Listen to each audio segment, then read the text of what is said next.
Hey there, and welcome to the Brittany Wheeler Show. Join Brittany as she interviews incredible people whose stories will uplift you and remind you the life you long for is just ahead. Buckle up for an inspirational ride to your best life. Take it away, Britt. But yeah, what was life like leading up to the accident in 2022? So, I mean, for me in 2022, still transitional. Actually, every few years at the university, things change, right? And so, in that part of my life, things were moving along. I was aspiring for other things, other roles. Working through the dynamics. There's an ebb and flow and of how things kind of go when you have a career at a place for as long as mine. And at that particular point in time, I remember prior to the accident, I was actually pretty antsy. I'm like, what's next for me? I wasn't expecting what was next for me in terms of the accident, but I was actually thinking about change and what that would look like and what the next iteration of my life would be. I mean, because I'm 51. And at that point, even in my late 40s, you still have to, you start to think like, oh, okay, like what am I can't be Doug the Drift anymore, right? I have to be more of a rock and for my family and in some way, and so how do I do that moving forward? So a lot of that, those conversations were actually happening with me internally and my wife and such back in that time. And as everyone, if they don't know, we mentioned it earlier, so I have a horse farm. And one of the things that we do in the summer is we collect hay. And on that particular day, was it July? I should know this off the top of my head, but it was July 10th of that summer. I was in my fourth hay field over 2 days, which meant that I had already moved 25,000 pounds of hay pretty much by myself, whether it's up onto the trailer and then down off of the trailer and then up into the barn and then on into the next field. And what had happened in that particular evening was the guy called me. He's like, "Hey, the field's ready. Are you coming?" And I'm like, I'm exhausted. I can't come out. Yeah. And my trailers are all full. And he's like, "Listen," he's like, "you asked me to set aside hay for you. I don't have any help. I've got like 250 bales that I'm going to have to move, and I'll be in here well after dark, trying to put this stuff away." And I said, "You know what? You're right. I appreciate it. You did set it aside for me, so I'm coming."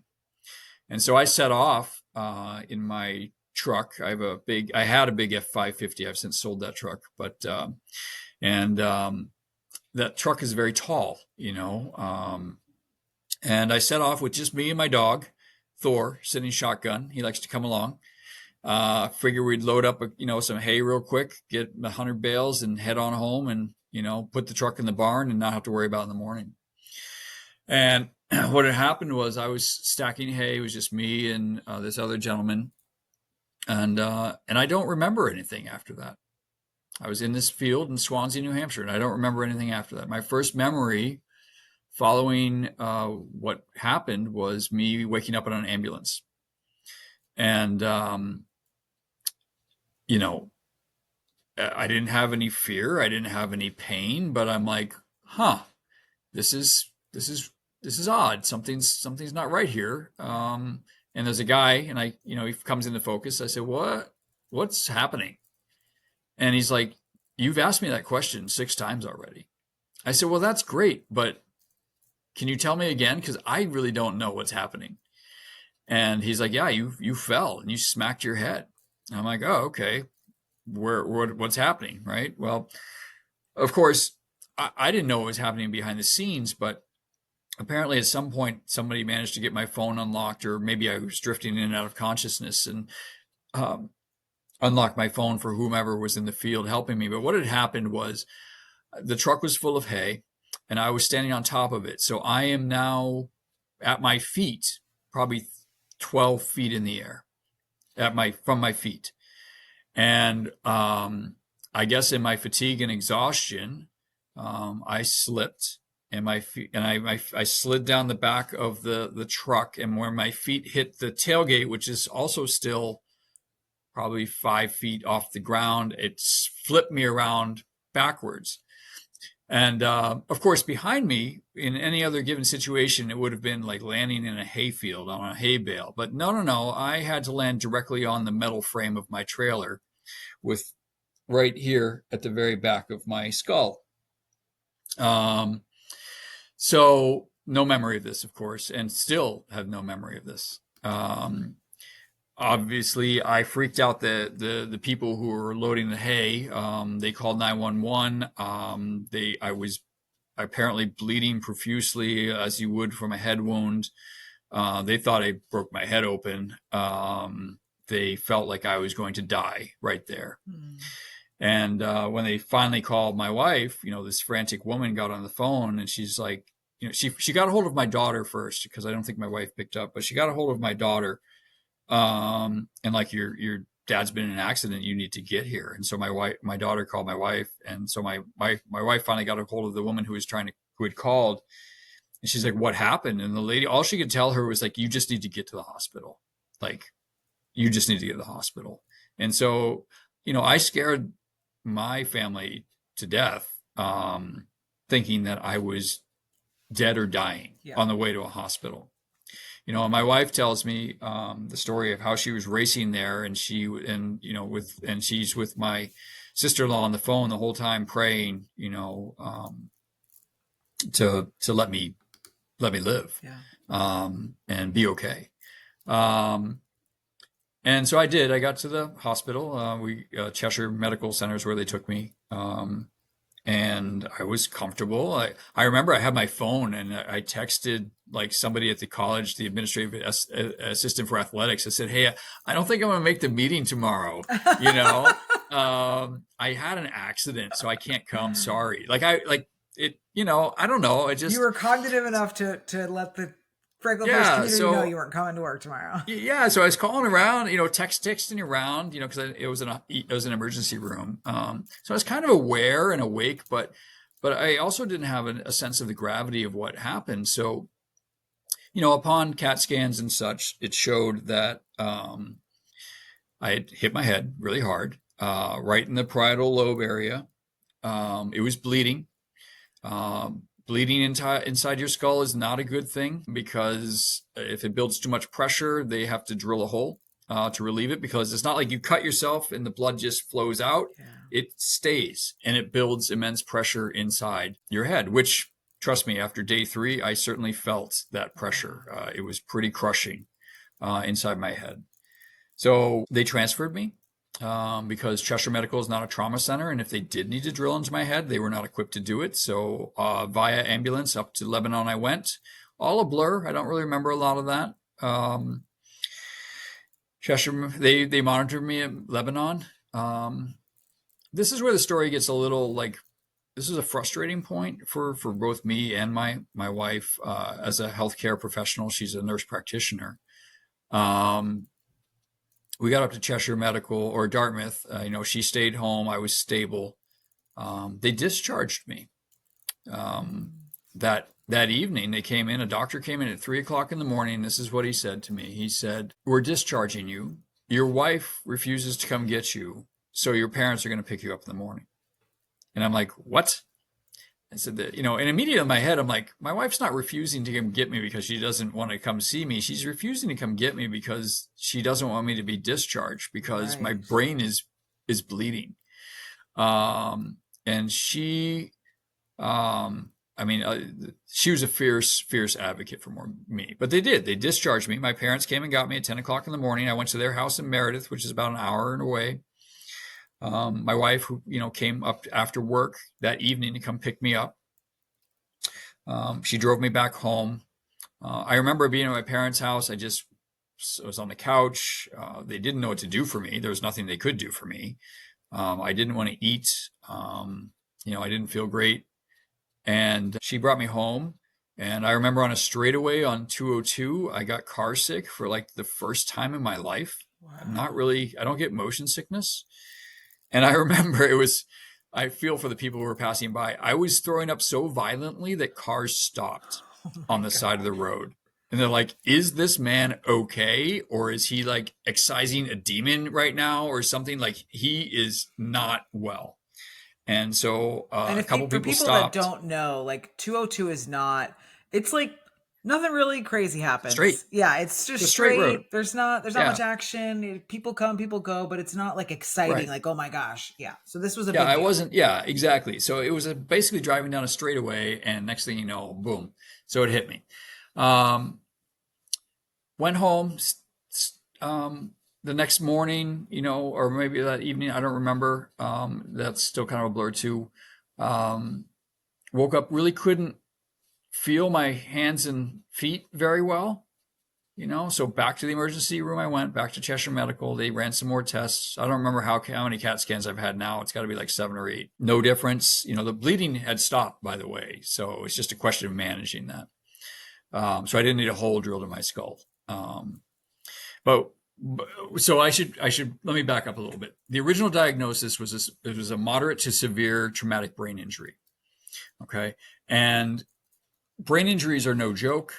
They can change your personality. They can change, your speech. They can change your motor skills. I mean, there's so many. It depends on where you hit. Yeah.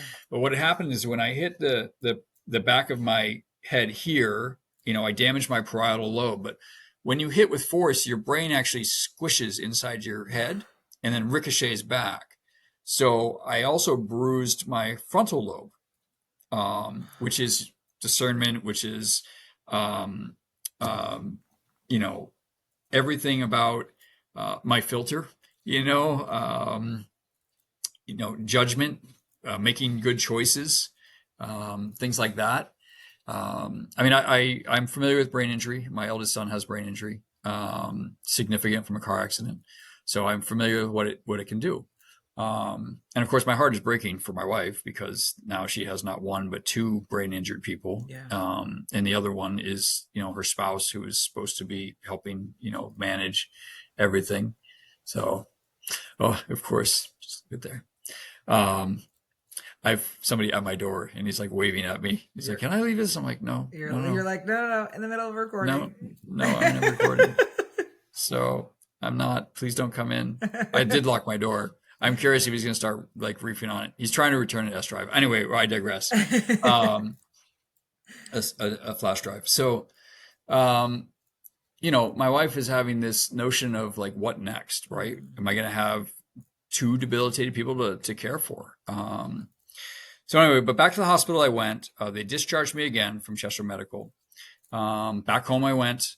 And then, and of course, the whole time she's saying he needs to go to a neuro rehab. He needs to go to a neuro rehab. He needs, like, what did the PT test show? They're like, oh, we didn't do a PT test. Well, what did the occupational therapist show? Well, we didn't do that. Well, you're supposed to do that before you discharge them, right? So, or maybe they said they did them. I don't remember that part, but I don't remember getting up, walking around or telling anybody.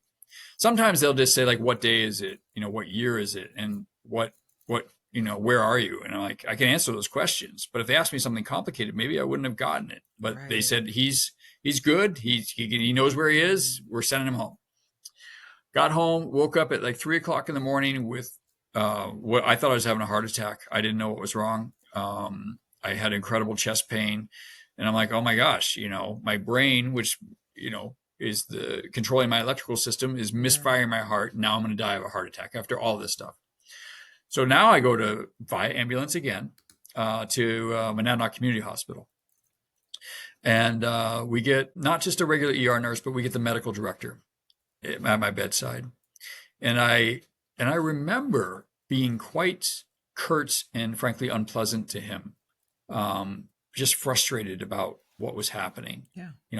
At the onset, he thought I was in there for a heart issue. He didn't know that I had just had a TBI 3 days earlier.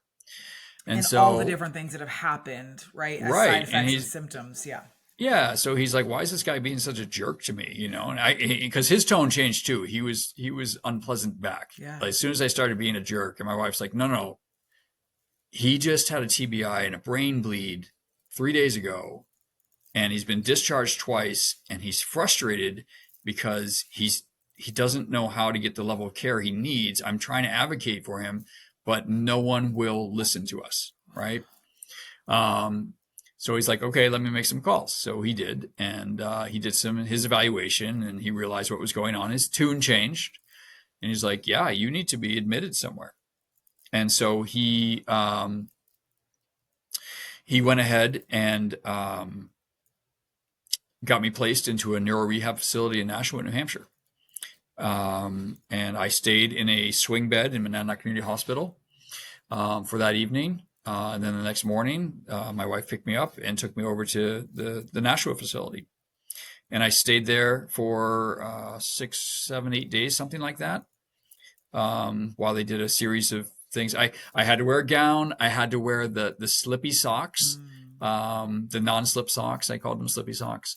I was not allowed to get out of my bed and go to the bathroom by myself. I was not allowed to walk down the hallway by myself until they did all their evaluations, which was wise, right? Because when I got into PT on physical therapy on the second day, the guy asked me to bend down and pick up a pencil. And had he not been holding me, I would have fallen right over. My sense of balance was definitely shaken. And my mind said, oh yeah, sure, I'll just pick it up. And my body said, no, sorry, So I went through PT. It was a lot of walking up and down, short flights of steps, and walking forward, walking backwards, walking sideways. I couldn't leave the facility until I could demonstrate that I could, use the bathroom and take a shower by myself. Step over the side of the tub, make sure that I could turn the water to an appropriate temperature so I wouldn't burn myself. Just things that you don't think about, that we take for granted that we do in our day-to-day lives. I was being questioned on all of it. Yeah. Right. And here I am, as a very active and, want to be outside person. And now all of a sudden I was kind of relegated to a 12 by 12 room with a bathroom. And, but it didn't bother me at the point. Although the only thing in my head was, I'm okay. My family's okay. I remember my wife, she brought me a series of books. And I was confused. I'm like, these are children's books. These are coloring books. And she's like, I don't know where you are in terms of, your capacity. I mean, I could have been really challenged, but I wasn't. I wasn't challenged. They gave me assessment, a series of tests. They asked me a series of questions. I aced them all, especially the creative ones. I answered them in ways they're like, that's not the answer, but your answer actually applies. I'm like, yeah. They're like, what's this? They're like, it's a newspaper. I'm like, no, it's a piano. And I told them why. And they're like, okay, that's correct. That's also correct, but it's not the test answer. Yeah. I said, well, I see where you get newspaper, but it's, in my mind, I went piano based on what you told me. Yeah. So, still had outpatient rehab after that accident for another month. I was out of work from Franklin Pierce University from July until October. Okay. And let me tell you, it was really hard for me to not want to be at work. I was about to ask, how was that to not at work and also somewhat you needed to chill? Yeah, it was like limit my screen time, rest, and I'm like, oh my gosh, but also don't go walk very far, because if you walk out of distance and you have a seizure or something, then no one's going to find you. So kind of stay in the front yard. I remember my wife told me one day, she's like, do you think you can mow the lawn on the riding lawnmower? I'm like, yeah, no problem. All right. So I'm mowing the lawn and I get bored. I'm like, well, maybe I'll just mow down by the road, and so I do, and I mow, and the president of the university comes driving by. And I'm in my sun hat on my riding lawnmower 3 weeks after my accident, right? And I just wave. I recognize her plate, and I see I see her, and I just wave, and she's like, gives me what? It's like, wait, what? Wait, this guy, And then I got my driving privileges back like a month later. People were surprised to see me. Actually, I remember. I went to church 2 weeks after my accident. My wife brought me to church, and I wanted to go also because my brother had actually passed away 10 days after my accident. So it was kind of a tough time all around, unexpectedly in my mind too. And so, and remotely, he lived in South Africa. So it created this whole other issue of how do we get him back here, But I wanted to go. I went to church, and I remember the pastor at the time, he spotted me from the pulpit, and he acknowledged, he's like, we were just praying about him not 2 weeks ago, and look, here he is back in church 2 weeks later, and the church stood up, and, everyone stood up, and they were, applauding. And it was very emotional for me because, I was grateful for all of their support. It was amazing to see all their support, but also I was at the same time heartbroken that my brother had just died, at the same time. And I remember talking to the pastor after that, and I went to go see him, talking about my brother. And, but yeah, so, but, the outpouring of, so a lot of rehab, a lot of things, but the outpouring of support, from the university and others, was incredibly humbling. I just didn't know what to do with it. A friend of my, colleague of my wife had suggested to start some sort of, GoFundMe page. And so they did. And I wasn't really aware of it. But when I finally became aware that it was going there, I'm like, this is too much. And just the list of names of people who worked at the school now, who were alums, former presidents, and when I mean alums, I mean like, class of like 2006, 2008, 2010, they'd given with just a note, and then they, the one thing I have about my accident that I regret, to this day now is, I have a whole bag a massive bag, on my bedside table of cards and get well soon and we miss you and all of these things. And I've never thanked all of those people. I'll use this platform now to I was about to say, like, if you don't mind, Doug, it's here, please. Yes. The way that everyone came out for me, and my family during that time, just, the meals, they brought meals daily to my house. And my wife kept having to tell me, like, Doug, stop going outside to like greet all these people. You're supposed to be like resting, and I'm like, well, I just want to say hi. And she's like, no, you're supposed to be, you're not supposed to do that. Because at the time, actually, light bothered me significantly. I would go outside and the sun would give me an immediate like pain in my head.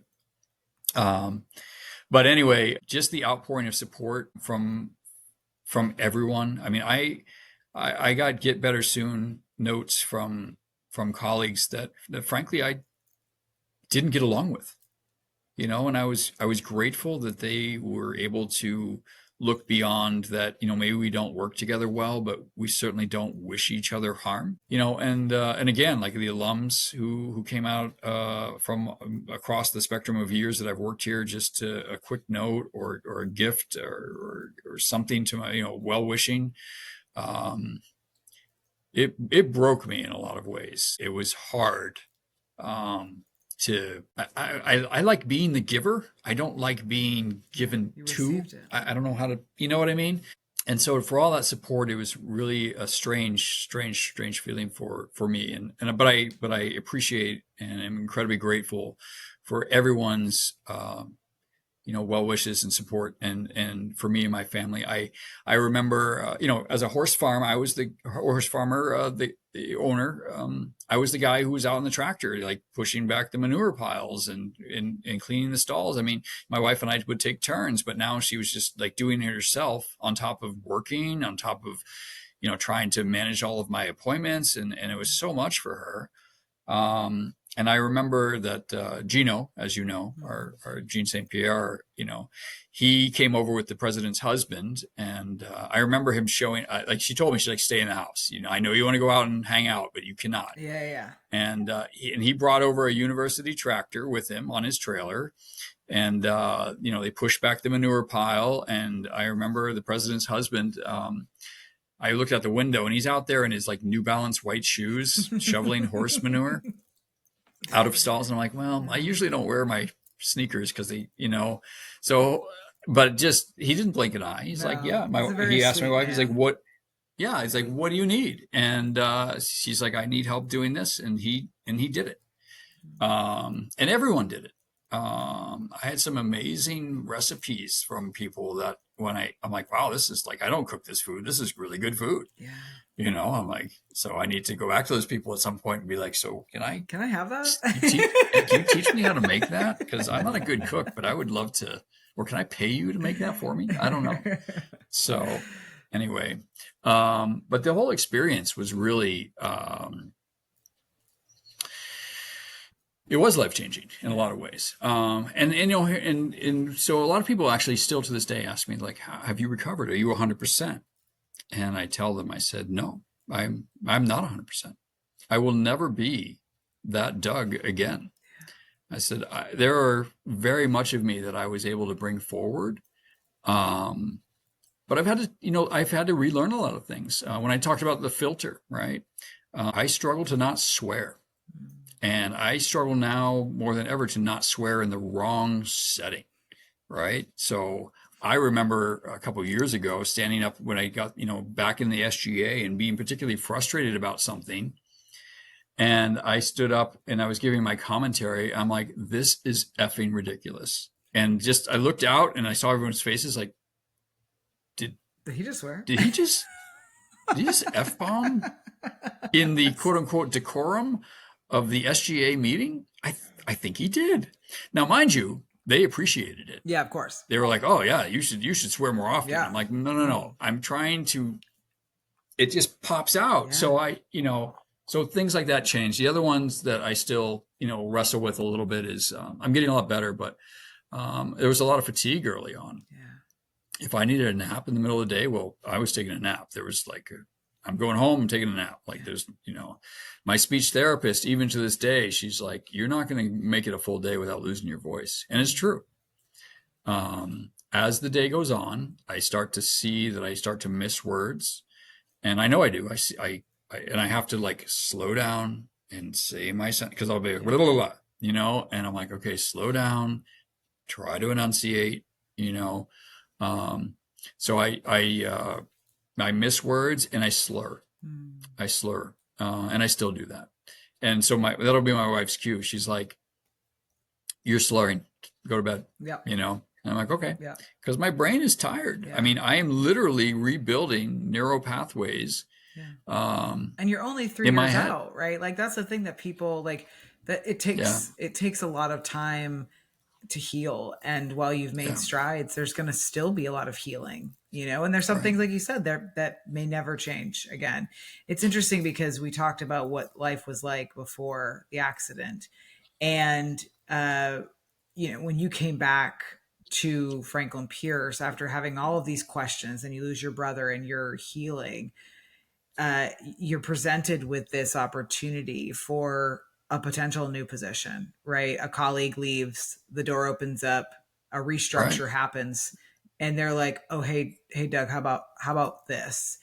And I can't imagine necessarily what that was like because you're coming from a place of like, well, first off, God humbled you, right? And he knocked you down several steps, but he also humbled you in the way of like being willing to receive, right? Being willing to like you are worthy of receiving help and love and kindness. It's not the next however many years are not going to be just Doug giving all the time. And so I can't imagine what that was like coming back to the university, being like, wait a second, this opportunity has presented itself. Am I worthy to take it? Am I enough? Like, am I equipped? Because I was 3 months ago, right? I was definitely the guy for the job, but now am I? Like, what was that like stepping back into that? I mean, I don't like to, I work hard not to doubt myself, right? Student engagement is a different animal than recreation. Recreation, for the most part, I found that, everyone wants to be involved and active and participating in. And student engagement, you have to do a lot more pulling. And actually, part of my injury that I think helped me a lot was this being able to recognize that, if someone has a physical ailment, it's evident, right? They have a limp or something else or some sort of a bruise or cut. It's evident. But it's much harder to understand what's going on inside someone's head and the ailments that they might have, psychological ailments, trauma-based ailments, all of those things. So I think having this type of injury also helped me to better understand that population, or at least be empathetic, to that situation. The university was in pockets pretty excited to have me back. There were a lot of processes that people didn't know how to do. They're like, Doug did that, so Doug's not here, so who does it now? Well, Doug was the only person who did that. Well, what about this? Well, Doug also did that. Well, who does it now? Nobody, just Doug did that. And I'm like, so that it felt kind of good. I guess, we probably should work on our redundancy a little bit, but I'm still working my way through this transition. I'm making progress. I remember on the onset, the SGA was struggling with me, and PAC was struggling with me. Our programming board was struggling with me because they were used to like, okay, here's an idea, and then the person in charge would just go make it happen. And I'm like, no, we're going to vet this. You're going to tell me what's the return on investment here. You're going to tell me what population we're going to be engaging here. What are the outcomes for this? And all that extra work was making their heads now be like, whoa, we don't want to work with this guy because now all of a sudden he's giving us more work. So there was some struggling early on with regards to that, but I've slowly, I think, started to change their mentality and their philosophy. So they're more willing to listen. The culture is shifting incrementally. I'm pulling them away from kind of this learned helplessness model, more into you have to advocate and really push forward what you want and stop relying on me to do, don't be just the idea person and then Doug does all the logistics. You need to do the logistics. And then report back to me on where you are in your progress so that we can work together, not just throwing stuff at the wall and hoping that I fund it or program for it or do all the work for it. Which, by the way, probably in an earlier generation of me pre-injury, I would have done all that. I would have shouldered all of that stuff and be like, okay, I'll get the vendor, I'll get the venue, I'll write the checks, I will do the marketing, blah, blah, blah. And now I'm like, well, we can't just be me. We needs to be everyone. Right. And I was doing them a disservice by doing it all myself anyway. I wasn't giving them opportunities to learn and grow. So now I think they have better opportunities to learn and grow. Yeah. And it's interesting too, because I feel like, I wonder if things transitioned after like my time at Franklin Pierce, but when you were talking about the doing it, I feel like that was very much like the mentality. Like when we would talk about, rugby events or things like that, you never discouraged it from happening. But I certainly do not remember you outside of the authorities that you had, right? Which was the money and things. Like we had conversations about it, just like you're saying now. And you also were like, okay, what are you going to go do about it? Like a lot of the operations and the logistics and the functioning was in our hands. And so it's interesting. I wonder if you felt in that transition to a difference between, when you would speak to students that had worked with you in campus rec versus students coming to you from SGA and PAC, because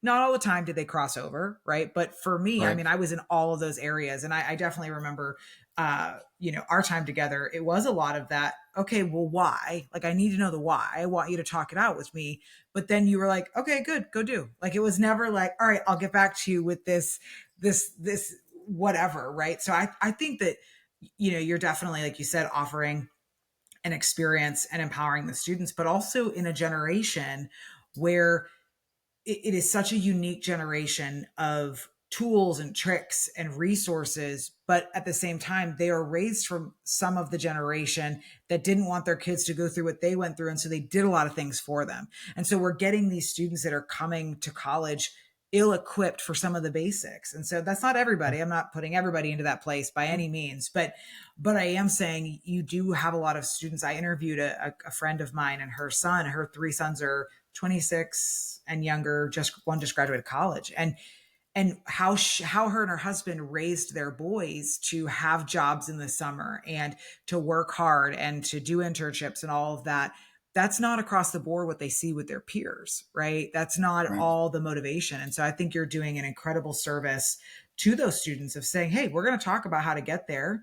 We'll walk together in that, but you're going to have to go and actually do the work, because at the end of the day, once the bubble, literally, and the metaphorical bubble of Franklin Pierce goes away, there's not going to be a Doug Carty. Because I'll tell you guys what, like, once I graduated, Doug was like, bye, see you later, peace. I got other students to take care of. He's not going to stand with you the whole time and make sure you get it done and make sure that you're, allocating your funds properly. And, it's cool. And like you said, I think you alluded to something that I was thinking about, was like, your accident rewired some things, and as a result of the TBI, have prepared you for this next season, for this role that is asking of you very different things than you would have had in campus rec, asking you to collaborate and potentially, like, handle events and functions that were not in your scope of work before, right? So it is really interesting for you to even say, before I even say that, like, there are elements of your injury that have helped prepare you for this season that you otherwise would not have been prepared for, and also slowing you down, literally slowing you down, right? To be able to say, okay, maybe I can't do this alone. Maybe I do need to ask for help, or maybe we just need to pace this out, right? Because we're not going to get this done in a week. And in student engagement, differently than campus recreation, sometimes that's important, right? Is to do that, because you could lose engagement, you could lose funding, you can lose the student experience as a result of quickly running through something. So, I wasn't sure how and what you were going to share from the accident, but I'm grateful that you were able to share with us, because I think a lot of people process this experience, process their own lives in a moment of, this is happening to me. And it doesn't always happen right away that you have that transformation of mind, which is like, okay, this is happening for me, right? And I think God will continue to show you those things over time in this new season of even more of, as a result of this accident, the blessings and the redemption that God is bringing in that time. But I think it's beautiful that people that know you, work with you, spent years, under your tutelage as students or GAs, can hear from you directly that, like, you are well, you are progressing, and that despite the pain and all that you're navigating, there are beautiful things coming from this and beautiful things to come. So I'm grateful for you sharing that story with us and trusting me with it. Thank you. Thank you for allowing me to do that and giving me this means to do so. So I do appreciate it. Absolutely. I have one last question, then we'll go into lifestyle. But what are you, Yeah. You and I had some really cool dialogue offline of just some beautiful things that you want to bring into fruition, and just the future that you're thinking about for Franklin Pierce. And, I just want to know, what are you most looking forward to in this new season with your family and also at Pierce? Well, I said, thank you. I said earlier, I kind of play the long game. So, well, I'll start with my family. I'm really enjoying settling into this groove of visiting with my family often. They're also, all my kids and grandkids are also different. And, really taking the time to understand that I am exerting a considerable influence on them. And, and I'll be honest, I think I'm doing better at it with my grandkids than I did with my kids. I've had a little more experience, and frankly, I'm older and I've learned a lot since. But for me, that's the big thing, is like, I have a growing family. I love them all. I'm excited to see how I can share. Like, my grandkids, my oldest one's 14, and he's at that age where I'm like, you know what? It's time to take you rock climbing. It's time to take you whitewater rafting. Like the things that maybe when they're little, maybe not so much, but those are I have a new energy and from that from this new generation of my family, that I'm really looking forward to. And frankly, I'm like I said, I feel like I'm a young 51. And I'm sure my grandkids appreciate that they have someone who's can go out and do things with them. But I also appreciate that as I get older, I've got all these people in my life that I know that I can start to give other responsibilities to, that they can help me with, when I can't lift, etc. Anymore, or frankly, what happens more often is my back goes out, which has happened recently, and I need somebody else to carry it, and I can't do it. So they're getting to that point where they can do it, which I'm, grateful for, because that's a whole new opportunity for them to learn. I mean, in my younger years at the university and college, a lot of what I was thinking about was, what's at work next day? What's at work the next day? What's at work the next day? But now I'm kind of like, what's waiting for me at home? What's waiting for me at home? Work is there, and I like what I do, and I appreciate all the opportunities. But being able to shift my mindset to be like, what's also important is at home, and what needs to be taken care of there. And so that's kind of where I am in this, so to speak, season, of life is managing my career, which is important, and I know the importance of it because of the students, how they are impacted by my part in the puzzle. But I need to be there for my family as much, if not more. So that's what I'm continuing to work for and towards in this new iteration of my life. I love that. Okay, one more question came to mind. Yeah, of course. So you and I talked again offline of this, there's so many amazing alumni doing some just beautiful things, whether it's teachers in the community, whether it's, someone like Sebastian Vente, who is, advocating for the communities in New York City. And there's just so many incredible alumni all across the country and the globe. And I do think there's this one thing that I've uncovered in this podcast as I interview alumni is that and it makes my heart want to explode thinking about it, but also want to cry. Franklin Pierce is still home. It's still home to those alumni years and years later. And I just saw on LinkedIn, Britt Nizio and Tyler Lucier have stepped onto the board of directors for the alumni board. And I think there's so many alumni who, despite the letters from the advancement office or, the call to donate, I think there's this hunger and this desire. I know that I feel it. I know others like Mark Shannon and so many other amazing alums, the Davies, that want to be involved, but don't know how. From your perspective of being 24 years at the university, and the technicalities and logistics, and what it's like to navigate the realness of needing money, but also knowing what it's like because you've called Franklin Pierce home. What would you advise alumni that want to be involved, don't know how, and have some talents and gifts and maybe even treasures that they could bring back to the place they call home? That's a great question. I get accused a lot of not staying in my lane. And we've had a lot of turnover in the development office, right? And so when you have that turnover, and mind you, from my perspective, right? So I'm static 24 years, and development maybe it'll go 3 years, 5 years, 2 years, 1 year, 3 years, etc. I've worked with a lot of vice presidents for development, and what's difficult for them in that role, of course, is how do you build momentum when you have to, basically learn a brand new community. Yeah. And so, my advice for alums to give back in one way or another, whether it's a testimonial about their experience, be it positive and or negative, right?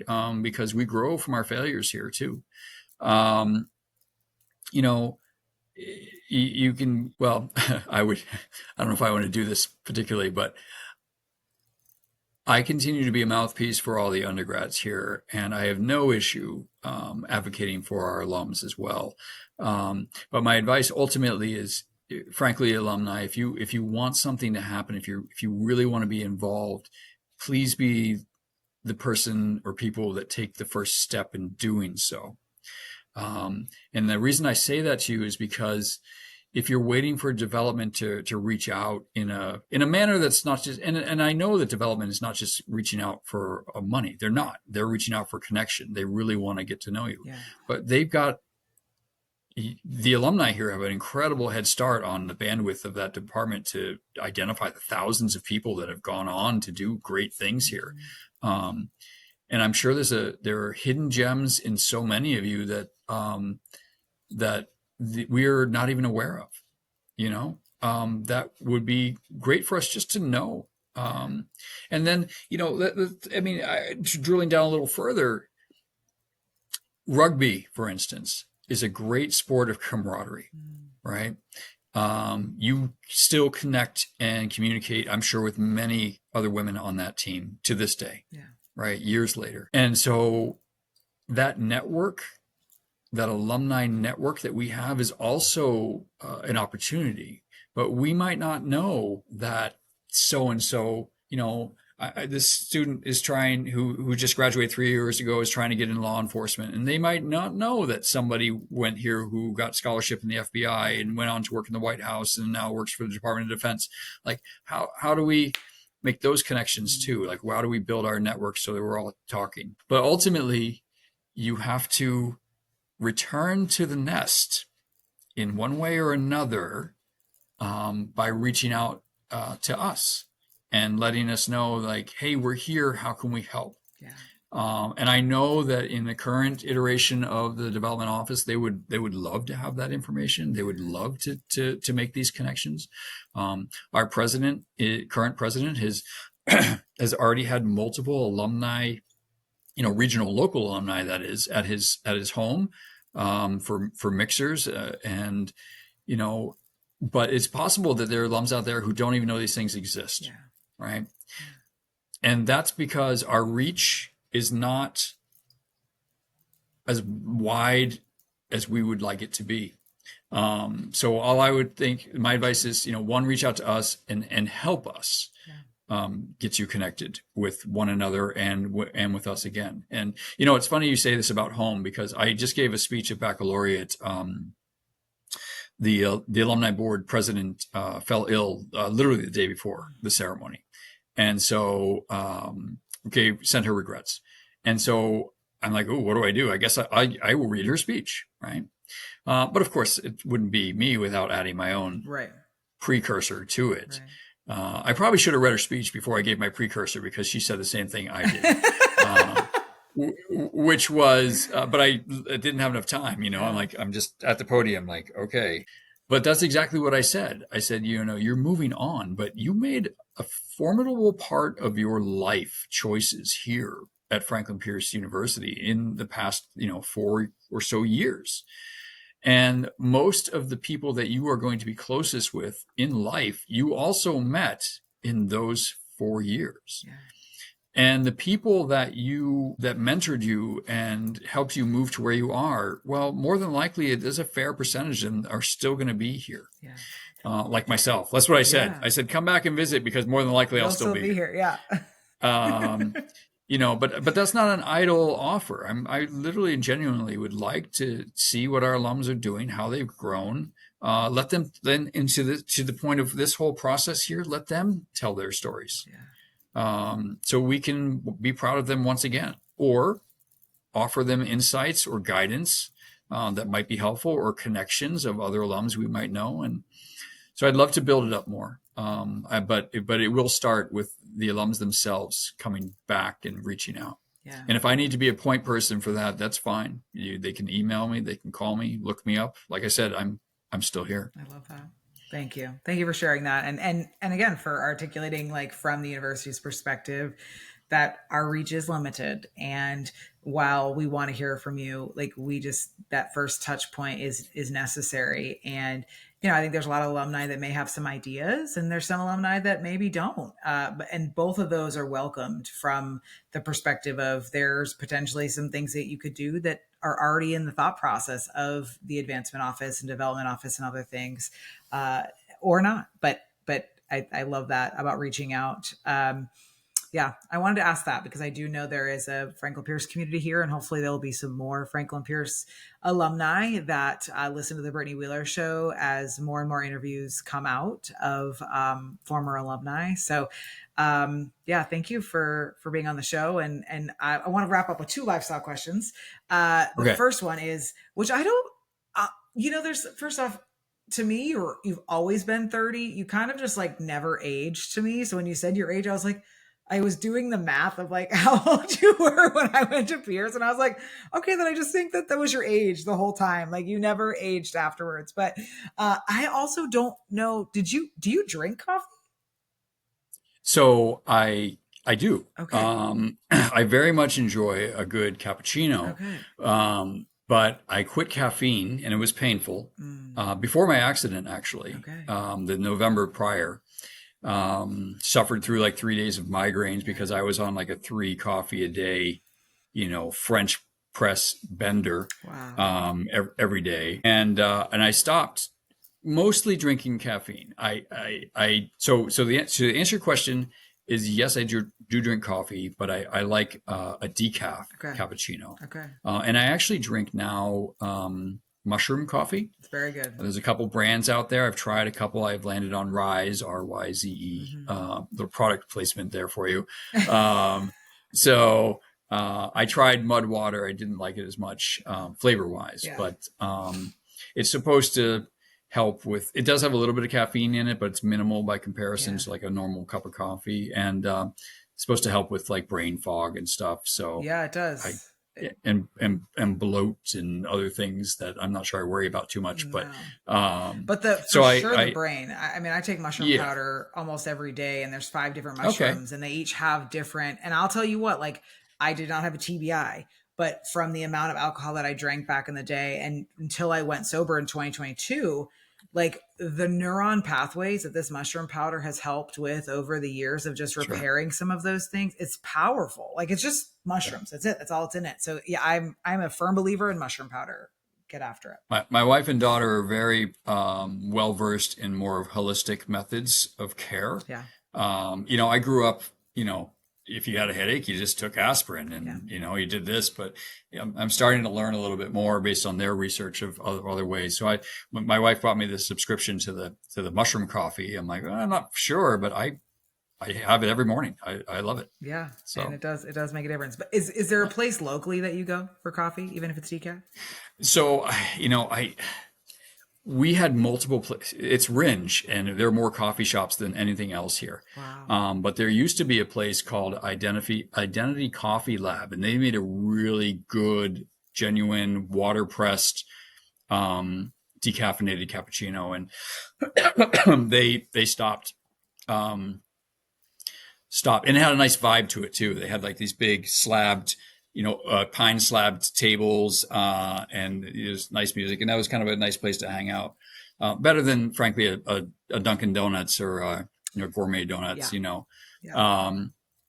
Now there's another place in Jaffrey, but it's a little further. I go there every Saturday. I go to the dump and the recycling center. And on the way back, I stop at the Optimist Cafe. Okay. And they make a nice, water pressed is the key detail for decaf. Dunkin' Donuts uses basically a carcinogen to decaffeinate their coffee. So I did a little research. I'm like, I'm essentially poisoning myself. And so therefore I probably should stop drinking this. Wow. I still do, but Optimist Cafe is on a Saturday morning when I have finished doing my errands. I'll get myself a nice little cappuccino and relax for a minute, or just take it in my car. And this is more than likely not. I've taken it in my car, and students might not know this about me, but I'm a big fan of like club electronica music. So I'll put on my Apple CarPlay, which now because I have an iPhone, and I will listen to some Daft Punk or something else while I'm drinking my decaf espresso cappuccino in the morning. I think everyone that's listening that's an alumni from like 2015 and earlier is like, praise God he doesn't have the flip phone anymore, because that was like, I had a BlackBerry at the time and you still had a flip phone. It was a staple. I know that you probably want the flip phone back, if we're being honest, but I mean, I don't mind the technology. I've learned to use it better as a tool, but I have to caution and, sometimes I'm like, I need to set my phone down because it's, you're mindful of that. It's so funny. So. I love that there's coffee shops now. I will say I get a little bitter and annoyed with Gourmet Donuts coming and purchasing Fogs, because there was just nothing like the price and the quality of Green Mountain coffee like that. I mean, and I know that from a business perspective, it's not that expensive. So like even back then, to go and get that coffee, it was like, it beat Dunkin's every time. And now Gourmet Donuts, whatever, like so it's nice to know that there's quality coffee shops in the area. There are. Yeah. Love that. Okay. You have a book to share. What is your favorite book that you believe that you've read multiple times that you believe someone listening should read? So I actually have multiple copies of it too. So, great irony in my book, The Last Breath, right? The Limits of Adventure. And I read it multiple times. I read it many, many years ago when I was at the Adventure Sports Institute. And I teach at the university now. I teach the Foundations of Adventure Recreation course, and I use it in class for each student groups to read a chapter a week and present on all the different ways that they could get hurt or die in the backcountry. And, the good thing is they get a little notion about what risk actually is, because, as we know from my accident, you can't take that the next day is going to come. Right. You don't take that for granted, live your life and do your best. But, I've read it multiple times. It's kind of funny. I had a class recently where the students read it and they gave a recount of, or they were recounting what they read in the book as a presentation. And I'm listening to them and they're starting to go off the rails a little bit. I'm like, none of that actually happened. But I let them present the whole time. They're like, yeah. And then in the end, the lady died and it was bad and everyone was sad. Right. And I'm like, I said, the chapter I read about that particular incident was the lady was resuscitated and went on to the hospital, but was okay. They're like, well, no. I'm like, well, it was apparent that you guys read half of it and just assumed that because everyone had died in every previous week's story that she was going to die too. But no, she did not. But there's a series of different chapters in there. They're about rock climbing. They're about jellyfish stings. They're about hypothermia, high mountain, pulmonary edema, drowning in a whitewater river. And actually, every time I read them, I can relate because I've had most of these experiences now and know what they mean. So I just like to read it because it reminds me of taking things for granted and how quickly things can change. And then also it keeps me on my toes when I'm, because I'm still leading a lot. Like I lead, the Monadnock climb in the spring, in the fall. And then I also do a sunrise hike with the seniors just a couple weeks ago for senior week. So being mindful of risk management, it's something I'm really interested in, and it makes sense. I mean, I've had my near death with the hay incident. I had a near death experience the year before by going over a waterfall by accident. But that's a different time. Different podcast story. Different podcast story. All I can say is there was one student during that time who, every time I had an accident, she would make a poster, like a bedazzled poster, and they're hanging up in my office, and it says, funny. "Welcome back. Congratulations on not falling off a waterfall again." Right? She wrote that one, and then I had an ice boat incident where I taught a student how to use the ice sailboat, and it goes really fast, and she was doing great, but then all of a sudden she caught the wind wrong and she crashed it really hard, and so she drew me a poster of that too. which shows me running across the lake saying, "Oh shit," while this girl's like, "Help, I've fallen and I can't get up," because she crashed the ice boat. So I kind of miss that she's not a student here anymore, because she didn't finish the hay wagon poster for me. No, she didn't. So, but she'll get to hear. Hopefully, she'll listen and she'll get to hear her shout. Yeah, maybe, and that's okay. Yeah. The fact that the students can take a little levity out of serious scenarios is important. Yes. A lot of people were really upset over the things that happened in my life, but with that accident. But it's something we can look back on now and be like, it's a lesson for everybody that we should live our lives well and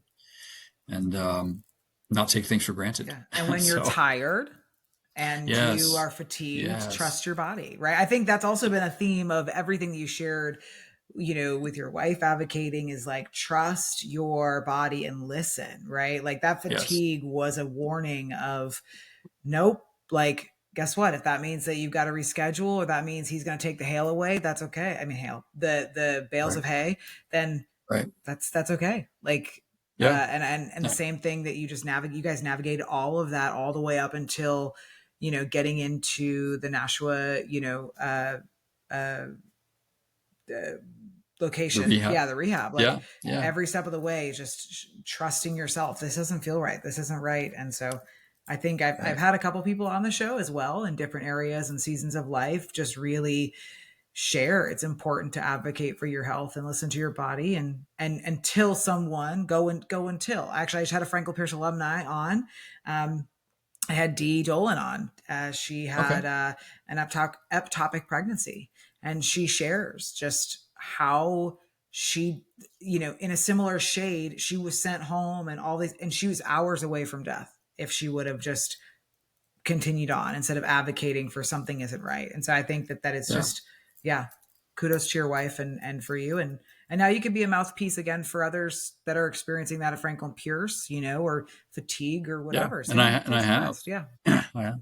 Yeah, absolutely. That's awesome. So thank you so much for being here. This was I'm so privileged because I get to be on the other side of this, and obviously everyone listening and watching will get to too. And getting to hear, how Doug Carty became to be Doug Carty is also really cool. And we can all, that are alumni, be like, wow, we're not so different than Doug. Honestly, we're pretty similar to him. No, and I appreciate it. This was a ton of fun. Good. I really enjoyed it. I'm so glad. Thank you. Oh, so good. And you guys, if you're alumni, get in touch with Doug, connect with him, share your stories, figure out how you can be a part of the next generation of Ravens, and just to support whatever that looks like. Time, talents, and treasures. Not everybody has either, but what do you have that you could give back to the university? Because so many of us have just gotten so much from our time there.